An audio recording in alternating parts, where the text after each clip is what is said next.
ராஜஸ்தானில் ஒரு கிராமத்தில் அங்கு 69 வயதான திவாகர் தனது வயதான மனைவியுடன் வாழ்ந்து வந்தார். அவர்களிடம் நிலங்களும் இல்லை, பணமும் இல்லை. முதுமை காலத்தை நிம்மதியாக கழிப்பதற்கு எந்த ஒரு வருமான ஆதாரமும் இல்லை. அவர்களுடைய வாழ்க்கையின் மிகப்பெரிய கவலையே பேத்தி லைலாதான். இவருடைய மகனும் மருமகளும் பல ஆண்டுகளுக்கு முன்பு மலைப்பாதையில் நடந்த ஒரு விபத்தில் உயிரிழந்து விட்டனர். அன்றைய தினத்திற்கு பிறகு திவாகர் அழுவதை நிறுத்திவிட்டார். ஏனென்றால் தான் மனமுடைந்து போனால் சிறியவளான லைலாவும் அனாதையாகி விடுவாள் என்று அவர் நினைத்தார். அவளை தன் கைகளாலேயே வளர்த்து ஆளாக்கினார், படிக்க வைத்தார். இப்போது அவளுடைய திருமண பொறுப்பு அவருடைய பலவீனமான தோள்களின் மேல் இருந்தது. ஒவ்வொரு இரவும் தூங்குவதற்கு முன்பாக அவர் கடவுளிடம் ஒரே ஒரு பிரார்த்தனையைத்தான் செய்வார். என் பேத்தியை கௌரவமாக வழி அனுப்பி வைக்கும் வரை என் மூச்சு காற்று இயங்கிக் கொண்டே இருக்க வேண்டும். மற்றொரு புறம் கிராமத்திலிருந்து சுமார் 30 கிலோமீட்டர் தொலைவில் உள்ள நகரத்தில் ஒரு பெரிய 5 நட்சத்திர ஹோட்டல் கட்டப்பட்டு கொண்டிருந்தது. அங்கேதான் திவாகர் தினமும் கூலி வேலைக்கு செல்வார். வயது காரணமாக அவருடைய நடையின் வேகம் குறைவாகத்தான் இருக்கும். ஆனால் வேலையின் போது அவர் எந்த ஒரு இளம் தொழிலாளிக்கும் சளைத்தவர் இல்லை. மற்ற தொழிலாளர்கள் பலமுறை அவரை ஓய்வெடுக்குமாறு அறிவுரை கூறுவார்கள். ஆனால் அவரோ புன்னகைத்து கொண்டே லைலாவின் திருமண ஊர்வலம் கிளம்பும் போதுதான் நான் ஓய்வெடுப்பேன் என்று கூறுவார். மதிய வேலை வந்ததும் தொழிலாளர்கள் அனைவரும் தங்கள் டிபன் பாக்ஸை திறப்பார்கள். சிலர் காய்கறிகளையும் சிலர் ஊறுகாயையும் எடுப்பார்கள். ஆனால் திவாகரிடம் எப்போதும் ஒரு சுத்தமான துணியில் கட்டப்பட்ட 2 ராகி ரொட்டிகளும் மிளகாய் சட்டினியும் மட்டுமே இருக்கும். அவர் சாப்பிடுவதற்கு முன்பு 2 கைகளையும் கூப்பி கண்களை மூடி இறைவனின் நாமத்தை உச்சரிப்பார். அதே நேரத்தில் ஹோட்டலின் உரிமையாளரான ராகவன் திடீரென கட்டுமான பணியை பார்வையிட வந்தான். கோடிக்கணக்கில் மதிப்புள்ள கம்பெனியின் அதிபராக இருந்த போதிலும் அவன் சில நேரங்களில் அறிவிக்காமலேயே கட்டிட மையத்திற்கு வந்து விடுவான். அவனது பார்வை நேரடியாக அந்த காய்ந்த ரொட்டிக்கு முன்னாலும் மன நிறைவோடு புன்னகைத்து கொண்டிருந்த அந்த பெரியவர் மீது விழுந்தது. ராகவன் சற்று தொலைவில் நின்று அவரை சிறிது நேரம் பார்த்து கொண்டிருந்தான். அப்போது திவாகர் மெல்லிய குரலில், இறைவா, என் பேத்தியின் திருமணத்தை நல்ல குடும்பத்தில் நடத்தி வை. அதற்கு பிறகு எனக்கு என்ன கொடுத்தாலும் ஏற்றுக்கொள்ள தயார் என்று கூறுவதை அவன் தெளிவாக கேட்டான். இந்த வார்த்தைகள் ராகவாவின் மனதை ஆழமாக தொட்டன. அவன் தன் மேலாளரிடம், யார் இந்த பெரியவர் என்று கேட்டான். மேலாளர், இவர் கடந்த பல மாதங்களாக இங்கு கூலி வேலை செய்து வருகிறார். வயது அதிகமாக இருந்த போதிலும் ஒரு நாள் கூட விடுமுறை எடுப்பதில்லை என்று கூறினார். ராகவன் ஏதும் பேசாமல் அவருக்கு அருகில் சென்று அமர்ந்தான். திவாகர் முதலில் பதற்றமடைந்தார். ஏதேனும் தவறுக்காக முதலாளி திட்ட வந்து விட்டாரோ என்று அவர் நினைத்தார். ஆனால் ராகவன் புன்னகைத்து கொண்டே, பெரியவரே, உங்களுடன் சேர்ந்து நான் சாப்பிடலாமா என்று கேட்டான். திவாகர் ஆச்சரியத்துடன் அவனை பார்த்தார். சரி என்றார். அவ்வளவு பெரிய மனிதர் ஒருவர் முதல் முறையாக தன் அருகில் தரையில் அமர்வதை அவர் பார்த்தார். அவர் உடனடியாக தன் துணியை சுருட்ட முயன்றார். ஆனால் ராகவன் அவருடைய கையை பிடித்து கொண்டு, வேண்டாம் பெரியவரே, நீங்கள் எப்படி சாப்பிடுகிறீர்களோ அப்படியே சாப்பிடுங்கள் என்றான். ராகவன் தன் டிபன் பாக்ஸை திறந்து திவாகரை நோக்கி நீட்டினான். அதில் சூடான ரொட்டிகள், பன்னீர், காய்கறிகள் மற்றும் இனிப்பு இருந்தது. ஆனால் திவாகர் மரியாதையுடன் தனது தலையை அசைத்தார். அவர், தம்பி, பிரதிபலன் ஏதுமின்றி யாருடைய உணவையும் நான் சாப்பிட மாட்டேன். உழைத்து சாப்பிட்டே பழக்கப்பட்டவன் என்றார். அவ்வளவு கூறிவிட்டு தனது ஒரு ரொட்டியின் பாதியை உடைத்தார். அதில் சிறிதளவு சட்னியை தடவி ராகவனை நோக்கி நீட்டினார். ராகவனும் எந்த தயக்கமும் இன்றி அந்த துண்டை வாயில் வைத்து கொண்டான். முதல் வாயை உண்டு பார்த்ததுமே அவனது முகமே மாறியது. அவனுக்கு திடீரென்று தன் பாட்டியின் ஞாபகம் வந்தது. சிறுவயதில் கிராமத்திற்கு செல்லும் போது பாட்டி இதேபோல் அடுப்பில் ராகி ரொட்டி செய்து தருவார். பாட்டி மறைந்த பிறகு அந்த சுவை அவனது வாயிலிருந்தே மறைந்து விட்டது போல் இருந்தது. இன்று இத்தனை ஆண்டுகளுக்கு பிறகு அதே வாசனை, அதே அன்பு மற்றும் அதே எளிமையை அவன் அந்த ஒரு உணவின் மூலம் உணர்ந்தான். அவன் சில நிமிடங்கள் அமைதியாக அமர்ந்திருந்தான். அவனது கண்களில் மெல்லிய கண்ணீர் துளிர்த்தது. அதை அவன் குனிந்து மறைத்து கொண்டான். உணவு உண்டு முடிந்த பிறகு ராகவன் முதன்முறையாக திவாகரிடம் மனம் திறந்து பேசினான். அவன் அவருடைய குடும்பத்தை பற்றி கேட்டான். திவாகர் எந்த குறையும் கூறாமல் தன் முழு கதையையும் கூறினார். தன் பேத்தி படித்தவள், நற்பண்புகள் மிக்கவள் என்றும் கிராமத்து குழந்தைகளுக்கு இலவசமாக பாடம் கற்பிக்கிறாள் என்றும் கூறினார். பல வரன்கள் வந்தன. ஆனால் மாப்பிள்ளை வீட்டார் திருமணத்திற்கு பிறகு தாத்தா பாட்டியின் பொறுப்பை ஏற்க முடியாது என்று கூறியபோது லைலா அந்த வரன்கள் அனைத்தையும் நிராகரித்து விட்டாள். திவாகர் இதை சொல்லும்போது பெருமையுடன் புன்னகைத்தார். ஆனால் அவருடைய கண்களில் மறைந்திருந்த கவலை தெளிவாக தெரிந்தது.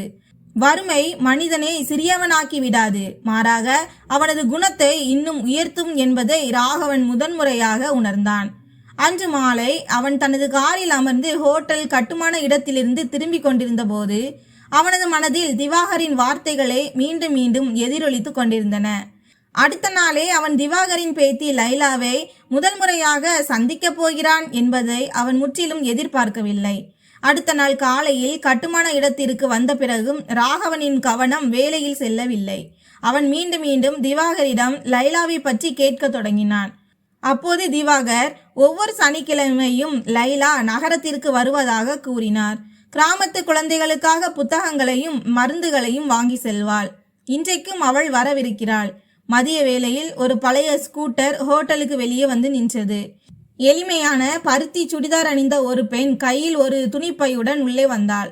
அவள் முதலில் தன் தாத்தாவிடம் சென்று, தாத்தா, நேரத்திற்கு மருந்து சாப்பிட்டீர்களா என்று கேட்டாள்.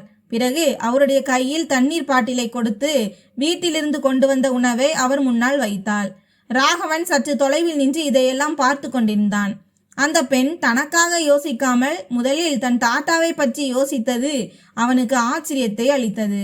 அவளது முகத்தில் ஆடம்பரமோ பணக்காரியாக வேண்டும் என்ற ஆசையோ இல்லை. தன் குடும்பத்தை பற்றிய கவலை மட்டுமே இருந்தது. சிறிது நேரத்திற்கு பிறகு திவாகர் இருவரையும் அறிமுகப்படுத்தினார்.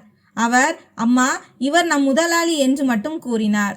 ராகவன் தன் அடையாளத்தை மறைத்து கொண்டு புன்னகையுடன் வணக்கம் தெரிவித்தான். லைலாவும் தலைவணங்கி வணக்கம் கூறி, எந்த போலித்தனமும் இன்றி தாத்தாவை பார்த்து கொள்ளுங்கள், இவர் தன் வயதை மறந்து வேலை செய்கிறார் என்றாள். ராகவன் சிரித்து கொண்டே, நான் முயற்சி செய்கிறேன், ஆனால் இவர் என் பேச்சையும் கேட்க மாட்டார் போலிருக்கிறதே என்றான். திவாகரும் புன்னகைத்தார். சிறிது நேர உரையாடலில் லைலா மிகவும் குறைவாகவே பேசுகிறாள் என்பதை ராகவன் உணர்ந்தான். ஆனால் எதை பேசினாலும் யோசித்து அளவாக பேசினாள். அவள் தன் சுய விவரங்கள் எதையும் கூறவில்லை. தன் தாத்தாவின் வேலை பளுவை குறைப்பதற்கான முயற்சியிலேயே அவள் இருந்தாள். செல்லும்போது அவள் திவாகரின் கையில் சிறிது பணத்தை கொடுத்தாள். திவாகர் உடனடியாக அதை திருப்பி கொடுத்துவிட்டு, மகளே, உன் சம்பாத்தியம் உனக்கே உதவும், என் சாப்பாடு இன்னும் என் உழைப்பில்தான் நடக்கிறது என்றார். இதை கேட்ட ராகவனுக்கு அந்த பெரியவர் மீதான மரியாதை இன்னும் கூடியது. அன்று மாலை ராகவன் தன் மேலாளரிடம் ரகசியமாக லைலாவை பற்றிய விவரங்களை சேகரித்தான். அவள் கல்லூரியில் முதல் மாணவியாக தேர்ச்சி பெற்றிருந்ததும் நகரத்தின் ஒரு நல்ல கம்பெனியில் வேலை கிடைத்ததும் தெரிய வந்தது. ஆனால் அவள் அந்த வேலையை விட்டுவிட்டாள். காரணம், கிராமத்தில் தாத்தாவும் பாட்டியும் தனியாகி விடுவார்கள் என்பதுதான். இப்போது அவள் கிராமத்து குழந்தைகளுக்கு பாடம் கற்பித்து பெண்களுக்கு தையல் பயிற்சி அளித்து சிறிதளவு பணம் சம்பாதித்து வந்தாள். பல பெரிய இடங்களிலிருந்து வரன்கள் வந்தன. ஆனால் ஒவ்வொரு முறையும் அவள் ஒரே ஒரு நிபந்தனையை மட்டுமே விதித்தாள். திருமணத்திற்கு பிறகு என் தாத்தாவும் பாட்டியும் என்னோடு தான் இருப்பார்கள். இதை கேட்டதுமே பெரும்பாலானோர் வரனை ரத்து செய்துவிட்டு சென்று விடுவார்கள். ராகவன் வெகுநேரம் யோசித்து கொண்டே இருந்தான். இக்காலத்திலும் ஒரு பெண் தன் பெரியவர்களுக்காக இவ்வளவு பெரிய தியாகத்தை செய்ய முடியுமா என்று அவனுக்கு முதல் முறையாக தோன்றியது. அவனது மனதில் லைலா மீதான மரியாதை ஒவ்வொரு கணமும் அதிகரித்து கொண்டே இருந்தது. அடுத்த சில நாட்களுக்கு ராகவன் ஏதேனும் ஒரு காரணத்தை கூறி தினமும் கட்டுமான இடத்திற்கு வர தொடங்கினான்.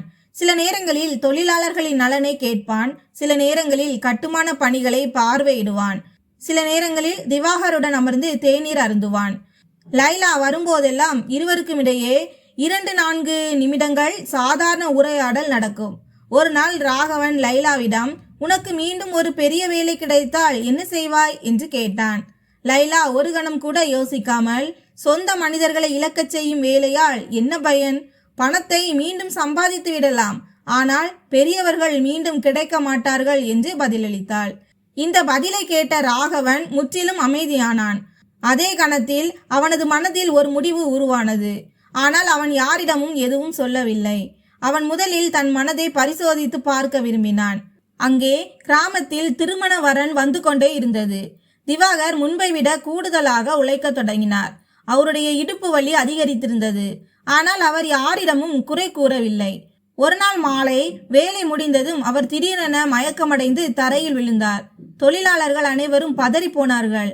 ராகவன் ஓடி வந்து அவருக்கு அருகில் சென்று உடனடியாக தன் காரை வரவழைத்தான். திவாகரை மருத்துவமனைக்கு கொண்டு செல்லும் போது அவனது மனதில் ஒரே ஒரு விஷயம் மட்டுமே ஓடிக்கொண்டிருந்தது. இந்த பெரியவருக்கு ஏதேனும் நேர்ந்துவிட்டால் லைலாவின் உலகமே சிதைந்துவிடும். அதே கணத்தில் அவன் தன் மனதிற்குள் ஒரு முடிவை எடுத்தான். அது திவாகரின் முழு வாழ்க்கையையும் மாற்றப் போகும் முடிவு. மருத்துவமனையில் மருத்துவர் பரிசோதனைக்கு பிறகு சரியான நேரத்தில் சிகிச்சை கிடைத்ததால் ஆபத்து எதுவும் இல்லை என்று கூறினார். ஆனால் திவாகர் இனிமேல் கடினமான கூலி வேலைகளை செய்யவே கூடாது என்று அவர் திட்டவட்டமாக எச்சரித்தார். இதை கேட்டதுமே திவாகரின் முகம் வாடி போனது. அவருக்கு தன் நோயை பற்றிய கவலையை விட தன் பேத்தியின் திருமணத்தை பற்றிய கவலையே மேலோங்கியது. மருத்துவமனையை விட்டு வெளியேறியதும் அவர் ராகவனிடம், தம்பி, நான் வேலைக்கு செல்லாவிட்டால் திருமணம் எப்படி நடக்கும்? இன்னும் பல செலவுகள் மீதம் உள்ளன என்றார். ராகவன் அவருடைய கண்களில் முதன்முறையாக தவிப்பை கண்டான். அவன் மெதுவாக, பெரியவரே, இப்போது சில நாட்கள் ஓய்வெடுங்கள், மற்ற கவலைகளை என்னிடம் விட்டுவிடுங்கள் என்றான். ஆனால் திவாகர் உடனடியாக, இல்லை தம்பி, நான் யார் மீதும் பாரமாக வாழ முடியாது.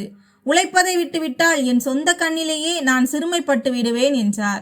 அவருடைய வார்த்தைகளை கேட்ட ராகவனுக்கு இந்த மனிதரின் மிகப்பெரிய சொத்தே அவருடைய சுயமரியாதைதான் என்பது புரிந்தது. மறுநாள் ராகவன் முதல் முறையாக திவாகரின் கிராமத்திற்கு சென்றான். சிறிய மண் வீடு, உடைந்த சுற்றுச்சுவர் மற்றும் முற்றத்தில் பூத்திருந்த சில பூக்கள். வறுமை தெளிவாக தெரிந்தது. ஆனால் வீட்டில் அசாத்தியமான தூய்மை இருந்தது. திவாகரின் மனைவி யமுனா தண்ணீர் கொடுத்து புன்னகையுடன் அவனை வரவேற்றார். அப்போது லைலா வெளியே வந்தாள். அவள் ராகவனை பார்த்து ஆச்சரியத்துடன், நீங்கள் இங்கேயா என்று கேட்டாள். ராகவன் இயல்பாக, தாத்தாவின் உடல்நலத்தை பார்க்க வந்தேன் என்றான். சிறிது நேர உரையாடலின் போது லைலா தன் தாத்தா பாட்டிக்கு முன்னால் ஒருபோதும் உரக்க பேசுவதில்லை என்பதை அவன் கவனித்தான். அவள் முதலில் இருவருக்கும் உணவை பரிமாறிவிட்டு பிறகே தான் சாப்பிட்டாள். ராகவனின் மனதில் அவளை பற்றிய மரியாதை மேலும் ஆழமானது. திரும்பி செல்லும் போது கிராமத்தை சேர்ந்த சிலர் தங்களுக்குள் பேசிக் கொண்டிருந்தனர். அவ்வளவு பெரிய மனிதர் ஏன் மீண்டும் மீண்டும் இந்த ஏழையின் வீட்டிற்கு வருகிறார் என்று ஒருவர் கூறிக்கொண்டிருந்தார். சிலர் இதை கருணை என்றும் சிலர் சுயநலம் என்றும் நினைத்தனர். ஆனால் ராகவன் யாருடைய பேச்சையும் பொருட்படுத்தவில்லை. வீட்டிற்கு திரும்பிய பிறகு ராகவனால் இரவு முழுவதும் தூங்க முடியவில்லை. அவனது மனதில் லைலாவும் அவளது நற்பண்புகளுமே மீண்டும் மீண்டும் வட்டமிட்டு கொண்டிருந்தன. மறுநாள் அவன் தன் தாயிடம் அனைத்து விஷயங்களையும் கூறினான். அவன், அம்மா, நான் பல பணக்கார குடும்பங்களை பார்த்திருக்கிறேன், ஆனால் இவ்வளவு நல்ல பண்புகளை எங்கும் பார்த்ததில்லை என்றான். தாய் புன்னகைத்து கொண்டே, என்ன சொல்ல வருகிறாய் என்று கேட்டார். ராகவன் முதல் முறையாக மனம் திறந்து, நான் திருமணம் செய்து கொண்டால் அது லைலாவாக மட்டுமே இருக்கும் என்றான். இதை கேட்டதுமே தாய் அமைதியானார். அவர் தன் மகனின் கண்களில் இருந்த தீவிரத்தை கண்டு கொண்டார். சிறிது நேரத்திற்கு பிறகு, மகனே, பெண் அளவலாக இருக்கலாம், ஆனால் சமூகத்தையும் பார்க்க வேண்டுமே, நம் உறவினர்கள் என்ன சொல்வார்கள் என்றார். ராகவன் அமைதியான குரலில், சமூகம் என் வாழ்க்கையை வாழப்போவதில்லை, எனக்கு ஒரு வாழ்க்கை துணைதான் தேவை, ஆடம்பரம் இல்லை என்று பதிலளித்தான். தாய் எந்த பதிலும் கூறவில்லை. ஆனால் அவருடைய மனதிலும் லைலாவை பார்க்க வேண்டும் என்ற ஆசை நிச்சயம் ஏற்பட்டது. 2 நாட்களுக்கு பிறகு ராகவனின் தாய் ரகசியமாக கிராமத்தை சென்றடைந்தார். அவர் தன் அடையாளத்தை காட்டிக்கொள்ளவில்லை. லைலா அந்த நேரத்தில் கிராமத்தை சேர்ந்த சில பெண் குழந்தைகளுக்கு பாடம் கற்பித்துக் கொண்டிருந்தாள். படிப்பு முடிந்ததும் அவள் ஒரு முதிய பெண்மணியை சாலையை கடக்க உதவியாக அழைத்து சென்று பின்னர் வீட்டிற்கு திரும்பி பாட்டிக்கான மருந்தை தயார் செய்தாள். ராகவனின் தாய் தொலைவில் நின்று அனைத்தையும் பார்த்து கொண்டிருந்தார். தன் மகன் ஒரு அழகிய முகத்தை அல்ல, ஒரு நல்ல உள்ளத்தையே விரும்பியிருக்கிறான் என்பதை அவர் புரிந்து கொண்டார். வீட்டிற்கு திரும்பியதும் அவர் ராகவனிடம், உன் தேர்வு தவறானது அல்ல, ஆனால் இந்த உறவிற்கான முதல் சம்மதம் திவாகரிடமிருந்தே கிடைக்க வேண்டும். அவர் மறுத்துவிட்டால் நாம் ஒருபோதும் அவர் மீது அழுத்தம் தரக்கூடாது என்றார். ராகவன் தலையசைத்து ஒப்புக்கொண்டான். இனி முழு மரியாதையுடன் வரன் எடுத்து செல்ல வேண்டும் என்று அவன் முடிவு செய்தான். 3 நாட்களுக்கு பிறகு ராகவன் தன் பெற்றோருடன் இனிப்புகளுடனும் பழங்களுடனும் திவாகரின் வீட்டிற்கு சென்றடைந்தான். கிராம மக்களின் கூட்டம் மெல்ல மெல்ல வீட்டிற்கு வெளியே கூட தொடங்கியது. நகரத்தை சேர்ந்த அவ்வளவு பெரிய தொழிலதிபர் இறுதியில் இந்த சிறிய வீட்டிற்கு ஏன் வந்திருக்கிறார் என்பது யாருக்கும் புரியவில்லை. திவாகரும் பதற்றமடைந்தார். ஏதேனும் வேலை விஷயமான பேச்சாக இருக்கும் என்று அவர் நினைத்தார். ஆனால் ராகவன் இரு கைகளையும் கூப்பி, பெரியவரே, இன்று நான் வேலையாட்களின் முதலாளியாக வரவில்லை, உங்கள் பேத்திக்கு வரன் கேட்க வந்திருக்கிறேன் என்று கூறியபோது முற்றம் முழுவதும் அனைவரது மூச்சையும் நிறுத்தும் அளவிலான ஒரு அமைதி நிலவியது. திவாகர் சில நிமிடங்கள் ராகவனின் முகத்தையே பார்த்து கொண்டிருந்தார். தான் தவறாக கேட்டுவிட்டோமோ என்று அவருக்கு தோன்றியது. நடுங்கும் குரலில், தம்பி, நாங்கள் ஏழை மக்கள், எங்கள் தகுதி உங்கள் வீட்டிற்கு ஈடாகாது என்றார். ராகவன் பணிவுடன், பெரியவரே, நான் உங்கள் வீட்டின் செல்வத்திற்காக வரன் கேட்க வரவில்லை, உங்கள் வளர்ப்பிற்காக கேட்க வந்திருக்கிறேன் என்றான். ஆனால் திவாகர் உடனடியாக தலையசைத்து மறுத்தார்.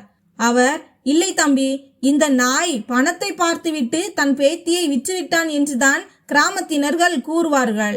நான் வாழ்நாள் முழுவதும் உழைத்து வாழ்ந்தவன், செத்து போவேனே தவிர என் மானத்தில் கரை படிய விடமாட்டேன் என்றார். அவ்வளவு கூறிவிட்டு அவர் இரு கைகளையும் கூப்பினார்.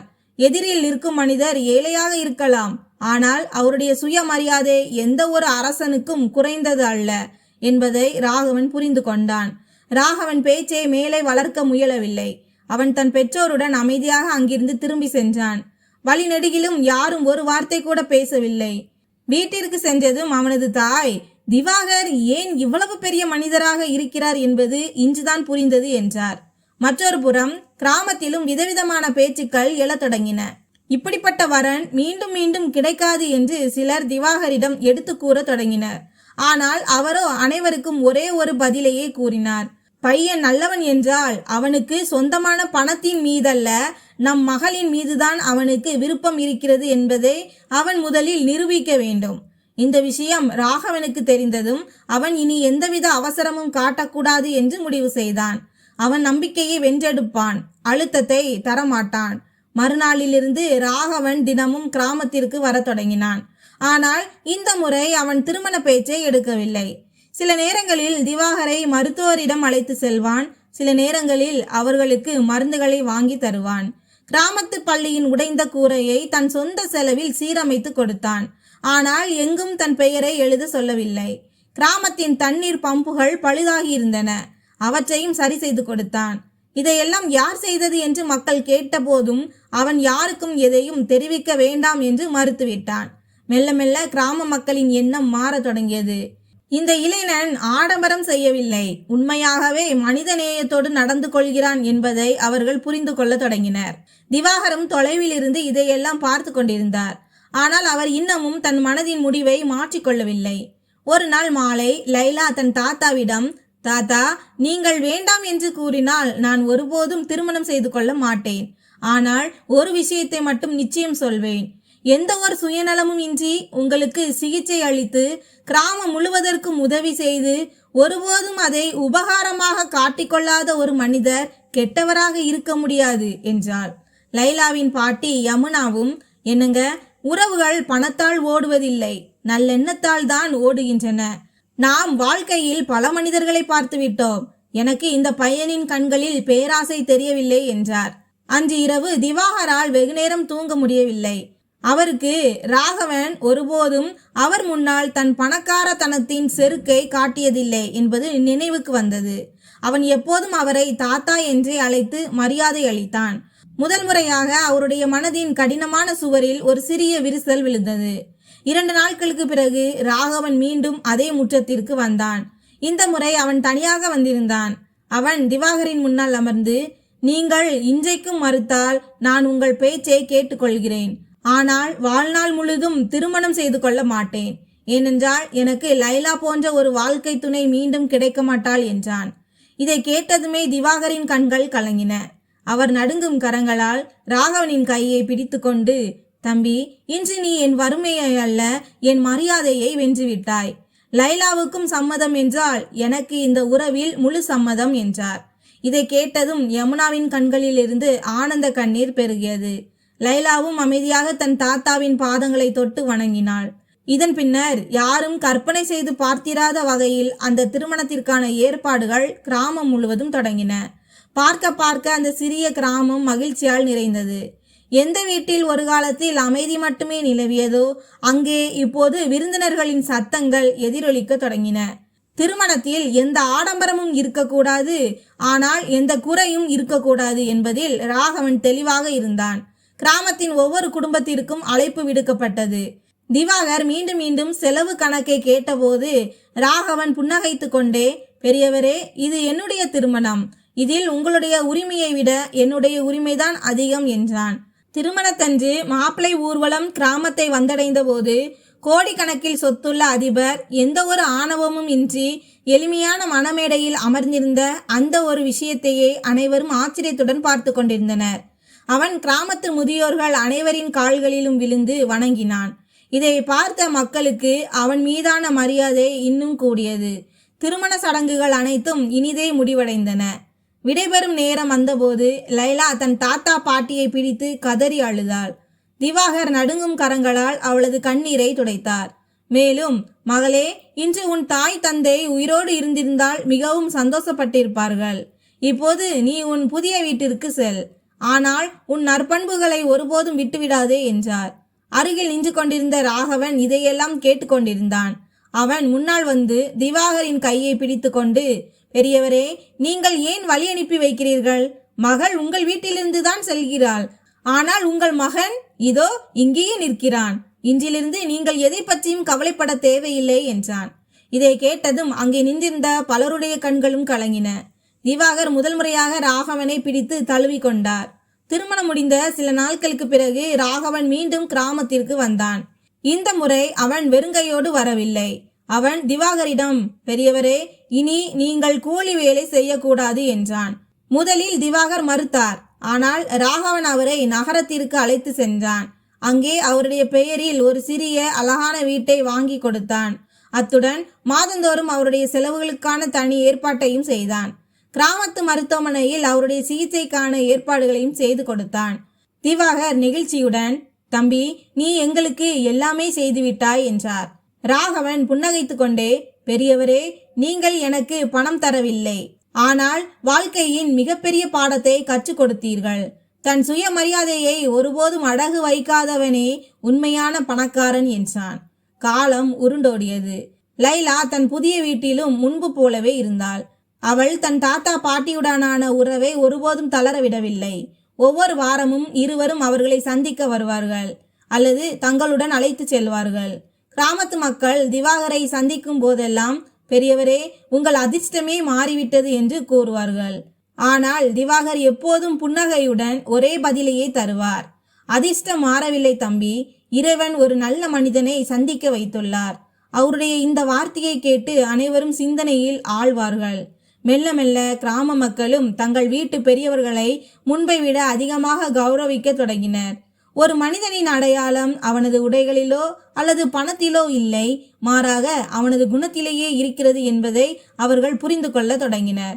ஒரு நாள் மாலை வேளையில் திவாகர் தன் வீட்டு முற்றத்தில் அமர்ந்து மறையும் சூரியனை பார்த்து கொண்டிருந்தார். பல ஆண்டுகளாக தேடிக்கொண்டிருந்த அதே நிம்மதி அவருடைய முகத்தில் தென்பட்டது. அவர் வானத்தை பார்த்து மெதுவாக, இறைவா, இனி எனக்கு எதை பற்றியும் கவலை இல்லை, என் பொறுப்பு முடிந்துவிட்டது என்றார். அப்போது ராகவனும் லைலாவும் அவருக்கு அருகில் வந்து அமர்ந்தனர். திவாகர் இருவரது தலையிலும் கை வைத்து ஆசீர்வதித்து புன்னகையுடன், உறவுகள் இரத்தத்தால் அல்ல, உள்ளத்தால் தான் உருவாகின்றன என்பதில் இன்று எனக்கு முழு நம்பிக்கை வந்துவிட்டது என்றார். அன்று அந்த சிறிய முற்றத்தில் பணக்காரன் என்றோ ஏழை என்றோ யாரும் இல்லை. அங்கே ஒரு குடும்பம் மட்டுமே அமர்ந்திருந்தது. அன்பு, மரியாதை மற்றும் மனித நேயத்திற்கு மிகச்சிறந்த முன்னுதாரணத்தை நிலைநாட்டி இருந்தது. நண்பர்களே, இந்த கதையிலிருந்து நமக்கு கிடைக்கும் பாடம் என்னவென்றால், ஒரு மனிதனின் உண்மையான அடையாளம் அவனது பணத்தில் இல்லை, மாறாக அவனது நற்பண்புகள், மரியாதை மற்றும் நல்லெண்ணத்தில் தான் இருக்கிறது. தங்கள் வீட்டு பெரியவர்களை கைவிடாமலும் சுயநலமின்றி மற்றவர்களுக்கு கரம் கொடுத்தும் வாழ்பவர்களுக்கு இறைவன் வழியை எளிதாக்குகிறான். இந்த கதைகளை கூறுவதன் நோக்கம் உங்களை மகிழ்விப்பது மட்டுமே அல்ல, நம் உறவுகள், சிந்தனை மற்றும் நன்னடத்தையை மேம்படுத்தக்கூடிய வாழ்க்கை பாடங்களை உங்களிடம் கொண்டு சேர்ப்பதுதான். இந்த கதை உங்கள் மனதை தொட்டிருந்தால் வீடியோவை லைக் செய்யுங்கள், சேனலை சப்ஸ்கிரைப் செய்யுங்கள். இந்த கதையை உங்கள் குடும்பத்தினருடனும் நண்பர்களுடனும் தவறாமல் பகிர்ந்து கொள்ளுங்கள். மீண்டும் ஒரு புதிய ஊக்கமளிக்கும் கதையுடன் சந்திப்போம். நன்றி.